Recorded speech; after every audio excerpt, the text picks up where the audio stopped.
শালার এমন একটা রাজ্যে বসবাস করছে যেখানে যাকে পারছে ধরে ডিম ফাটিয়ে দিচ্ছে। अच्छा। এত ডিম এরা পাচ্ছে কোথায়? এত সাপ্লাই কে দিচ্ছে? এগুলো তদন্ত হওয়া উচিত, সিবিআই তদন্ত হওয়া উচিত এই ডিমের বিরুদ্ধে, যে এত ডিম এরা সাপ্লাই কোথা থেকে পাচ্ছে। আমার মনে হচ্ছে কেউ ডিম স্মাগলিং করছে, ठीक है। নাহলে এত ডিম তো পাওয়ার কথা না। আর সব থেকে বড় কথা হচ্ছিল গিয়ে, আমি একজন ভালো তৃণমূল হিসাবে আমার সবসময় একটা আতঙ্কের মধ্যে থাকতে হয় যে কখন কে আবার আমাকে ধরে না আবার ডিম ফাটানো শুরু করে দেয়। তবে আমি কিন্তু কাউকে ছাড় দেবো না, আমি কিন্তু কারোর সাথে কোনো কম্প্রোমাইজ করবো না। আমি সবসময় আমার সাথে একটা ফ্রাই প্যান রাখি আর একটা 10 টাকা দামের একটা সর্ষের তেলের বোতল রাখি। যা গরম পড়েছে ডিম ফাটানোর সাথে সাথে প্রত্যেকটা ডিম অমলেট করে খাবো। আমি প্রচন্ড খাতারনাক একটা মানুষ, ঠিক আছে? আমি কাউকে ছাড় দেওয়ার মতো কোনো পাত্র না, ঠিক আছে? আমি দেখে নেব। সব থেকে বড় কথা ছিল কি, আমাদের যে বঙ্গক্রাস মদন মিত্র, যার প্রতি কিনা এলাকার অলিতে গলিতে পাড়ার মেয়েরা প্রচন্ড পরিমাণে ফিদা, তাকে পর্যন্ত ধরে ডিম ফাটিয়ে দিচ্ছে। যারা এতদিন মানে ওকে ক্রাশ বলেছে বা দেখিয়েছে যে এ আমার ক্রাশ, ঠিক আছে, তারা তাদের ক্রাশকে পর্যন্ত ছাড়ছে না।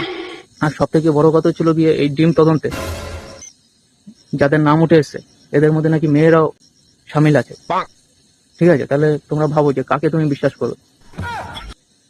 এরপর থেকে আর বিশ্বাস করা যায়? যারা কিনা একটা সময় মদন মিত্রকে ক্রাশ ভাবতো, তারাও এখন আজকে তাকে ধরে ডিম ফাটাচ্ছে।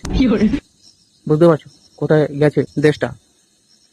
পরশুদিনকে পোল্ট্রি অ্যাসোসিয়েশনের সভাপতি মিস্টার কুকুরুকু, তার সাথে আমার বৈঠক হয়েছে। সে বলছে পোল্ট্রি ফার্মে এখন যেসব নতুন পোল্ট্রিরা ঢুকছে তারা নাকি ডিম দিতে চাইছে না, ঠিক আছে? তারা নাকি বলছে ভবিষ্যতে নাকি এরকম পরিস্থিতি যদি চলতে থাকে তাহলে তারা নাকি ধর্মঘট করবে। তাহলে এরপরে পশ্চিমবাংলার মানুষ খাবে কি? ঘোড়ার ডিম? ঘোড়ার ডিম খাবে?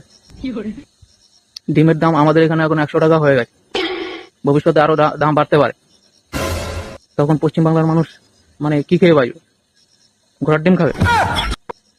হ্যাঁ, এগুলো কোনো কাজ? এখনো সময় আছে, সবাই শুধরে যাও। আর আমি মনে করি যে এই যারা ডিম ফাটাচ্ছে এদের বিরুদ্ধে কোনো একটা আইন করা উচিত, ডিম আইন। একটা ডিম আইন করা উচিত এখানে। যারা যারা ডিম ফাটাবে তাদের এমন শাস্তি হওয়া উচিত যে তাদের বাড়িতে একটা করে ডিমের পেটি পাঠানো হবে। ও সরি, হ্যাঁ, তাদের থেকে একটা করে ডিমের পেটি চাওয়া হবে, ঠিক আছে? এবং তাদের দিয়ে অমলেট বানিয়ে বা ডিমের কারি করিয়ে তাদেরকে দাঁড় করিয়ে তাদের সামনে খাওয়া হবে। এটাই হবে সব থেকে যোগ্য শাস্তি, নাহলে এরা শুধরাবে না।